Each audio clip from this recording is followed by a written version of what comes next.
नेहा की एक गरीब परिवार में नई नई शादी हुई थी। बहू, मुंह दिखाई की रस्म तो ठीक तरीके से निपट गई। अब बारी है तेरी पहली रसोई की। तेरे ससुर जी, तेरे जेठ जेठानी और पति सभी लोग खाने का इंतजार कर रहे हैं।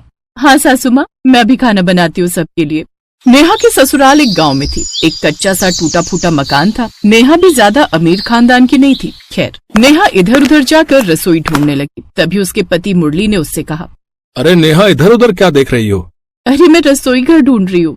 चलो चलो, मैं तुम्हें दिखाता हूँ रसोई घर। मुरली नेहा को घर के बाहर आंगन में ले गया, जहाँ पर एक मिट्टी का चूल्हा बना हुआ था।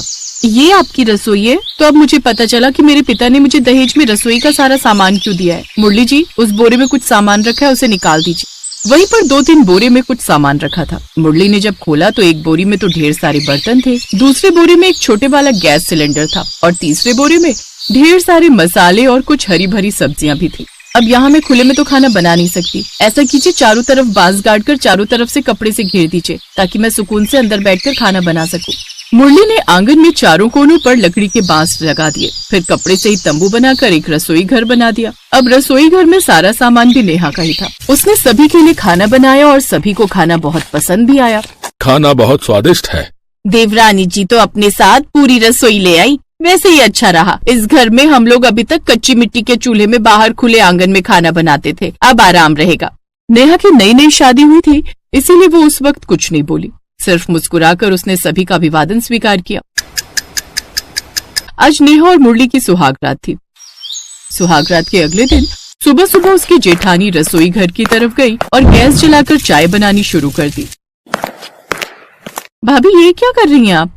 अरे नेहा, मुझे लगा तू थक गई होगी, इसलिए मैं ही सबके लिए चाय बना देती हूँ। वो सब तो ठीक है भाभी, लेकिन ये रसोई घर मेरा है। आपने कभी सपने में भी गैस सिलेंडर और इतने अच्छे अच्छे बर्तन देखे हैं? तुम मेरी बेइज्जती कर रही हो। अपने मायके से दहेज में रसोई का सामान क्या ले आई? खुद को बहुत बड़ी महारानी समझने लगी। नेहा ने ही सबके लिए चाय बनाई। जब बारी आई खाना बनाने की, तब उसकी सास धोखे से उसके रसोई घर में पहुंच गई। चलो, ये अच्छा रहा, बहू अपने साथ पूरा रसोई घर ले आई है। तभी वहाँ पर नेहा आ गई। सासू माँ, मेरे रसोई घर में आप क्या कर रही हैं? तुम्हारा रसोई घर? ये कैसी बातें कर रही है बहू? मेरे घर वालों ने मुझे दहेज में रसोई क्या दे दी? घर की सारी औरतों की नजर मेरे रसोई घर की तरफ ही रहती है। आज के बाद कोई भी मेरे रसोई घर की तरफ झांकेगा भी नहीं। उसकी सास को कुछ भी समझ में नहीं आया। वो बेचारी सीधी सादी थी, बिना कुछ बोले वहाँ से वापस आ गई। अब दोपहर का पूरा खाना नेहा ने अकेले ही बनाया।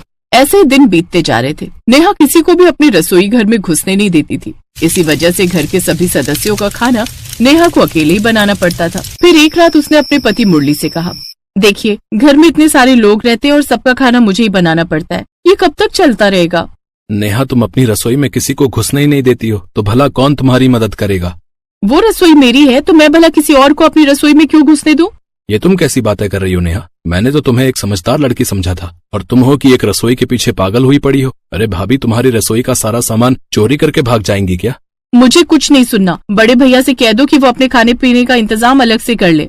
मुरली उस वक्त कुछ नहीं बोला और चुपचाप सो गया। अगले दिन वो अपने खेतों में अकेले बैठकर कुछ सोचने लगा। मैंने कभी सपने में भी नहीं सोचा था कि नेहा इस तरह की निकलेगी। यही सब सोचते सोचते काफी वक्त बीत गया और मुरली अपने घर वापस चला गया। लेकिन उसने घर आकर देखा तो नेहा अपनी भाभी और सास से लड़ झगड़ रही थी। ये रूप मुरली ने उसका पहले कभी नहीं देखा था। नेहा, ये क्या कर रही हो तुम? तुम्हें अपनी भाभी और माँ से बात करने की तमीज नहीं है क्या? मैंने तुमसे कल ही कहा था कि हम दोनों की रसोइयों को अलग अलग हो जाना चाहिए। मैं अपनी दहेज की रसोई में किसी की भी नजर नहीं लगने देना चाहती। जब देखो तब ये दोनों मेरी रसोई में घुसने की कोशिश करती रहती हैं। बहू, ये सब क्या बोल रही है तू? हम सबको हमेशा मिलजुल कर रहना चाहिए, और सब अपने ही लोग हैं भाई। तेरी रसोई का सामान लेकर कोई भाग थोड़े ही जाएगा। मुझे सबसे ज्यादा अपने दहेज की रसोई प्यारी है। इससे बढ़कर मेरी जिंदगी में और कुछ भी नहीं। नहीं नहीं, ये रसोई क्या, ये पूरा घर भी तुम्हारा ही है। तुम ऐसा करो, अपनी रसोई और अपना घर लेकर अकेले रहो। हम सब यहाँ से जा रहे हैं, अकेले ही मजे करो। कोई तुम्हारे बीच में दखल अंदाजी नहीं करेगा। हाँ हाँ, मुझे भी किसी की जरूरत नहीं। जिसको देखो मेरे दहेज की रसोई के पीछे ही पड़ा रहता है। सभी घरवाले मुरली को समझाते रहे, लेकिन मुरली का गुस्सा अब हद से ज्यादा बढ़ गया। उसने अपने माता पिता और भाई भाभी का सामान पैक किया और वहाँ से चले गए। नेहा अब उस घर में अकेली बची थी। अब मैं इस घर में अकेली रहूंगी और मुरली का क्या है, वो 2-3 दिन में मेरे पास आ ही जाएगा। गांव से थोड़ी दूर पर मुरली के परिवार का खेत था। वहीं पर वो लोग तंबू बनाकर रहने लगे। वहीं पर उन लोगों ने कच्ची मिट्टी का चूल्हा बना लिया और खाना बनाने लगे। उन लोगों की तो गरीबी में रहने की आदत थी, इसीलिए वो लोग अपनी जिंदगी वहाँ पर फिर से उसी तरह जीने लगे। मुरली, मुझे लगता है तूने गलत किया है बहू के साथ। नहीं माँ, मैंने बिल्कुल सही किया है। इससे अच्छा तो मैं शादी ही नहीं करता। दहेज में रसोई क्या ले आई? अपने आप को बहुत बड़ी महारानी समझने लगी। नेहा को अब वो घर काटने को दौड़ने लगा। गांव की औरतें उसे ताना मारने लगी, ये देखो इस बहू को, इसको अपनी रसोई से ज्यादा कुछ प्यारा नहीं है। भगवान ऐसी बहू और ऐसी औलाद किसी को ना दे। बिल्कुल सही कहा तूने, इस घर की तरफ तो देखने में अब शर्म आती है। आज के बाद इस गली से निकलेंगे भी नहीं। तो इस तरह धीरे धीरे नेहा के घर के सामने से होकर अब कोई नहीं गुजरता था। उसके आसपास कोई इंसान तो क्या, कोई परिंदा भी नहीं जाता था। उसे अकेले अब डर लगने लगा।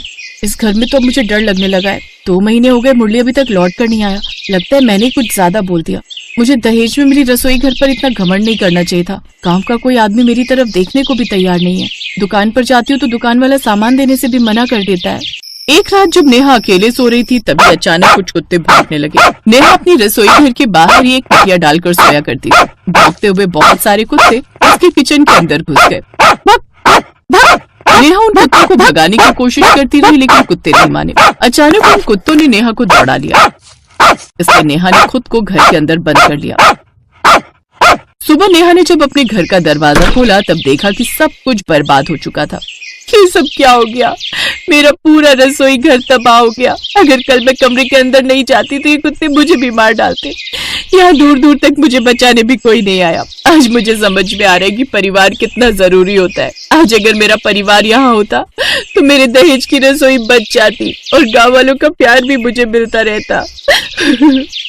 अब नेहा ने फिर से कच्ची मिट्टी का चूल्हा बनाया और उसी में खाना बनाया, लेकिन अकेले उसे खाने का बिल्कुल मन नहीं कर रहा था, क्योंकि वो इलाका पूरा कब्रिस्तान जैसा लग रहा था। उसके घर के आसपास कोई आता जाता भी नहीं था, इसीलिए नेहा भी घर से भाग गई और इधर उधर भीख मांगने लगी। एक रोज मनोहर ने उसे भीख मांगते देख लिया। नेहा, तुम यहाँ भीख क्यों मांग रही हो? वहाँ पर उसके सब घर वाले भी मौजूद थे। नेहा तुरंत सबके पैरों में गिर पड़ी। उसने सारी बात अपने परिवार को बताई। मुझे समझ आ गया माँ कि परिवार से बढ़कर कुछ नहीं। ऐसे हजारों रसोई कुर्बान है परिवार के ऊपर। चलो, कम से कम अपनी गलती का एहसास तो हुआ। चलो फिर से एक नए सफर की शुरुआत करते हैं। सभी घरवाले फिर से अपने पुराने घर लौट आए और खुशी खुशी रहने लगे।